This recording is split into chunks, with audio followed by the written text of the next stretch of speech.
அருமை மாஸ்டர், மதிப்பிற்குரிய பாப்புஜி மகராஜ். ஒளி உலகிலிருந்து மென்குரல்கள். புதன்கிழமை, ஏப்ரல் 1, 2009 காலை 10 மணி. என் மகளே, மகிழ்ச்சியுடன் இரு. இந்த சந்திப்பு உன்மீது வேதனை மிகுந்த விளைவுகளை ஏற்படுத்திய போதிலும் உன் கற்பனைகளுக்கெல்லாம் அப்பாற்பட்ட பலனை அது உருவாக்கும்.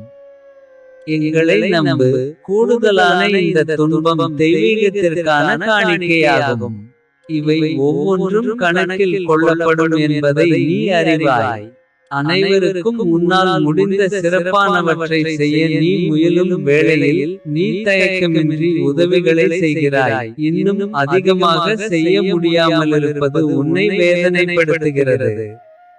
எங்களை காட்டிலும் சிறப்பாக உன்னை யார் அறிவார்? இவை கட்டாயம் நிகழ வேண்டுமோ அவற்றை பொறுத்தவரை அனைத்தும் நலமே. பாப்புஜி.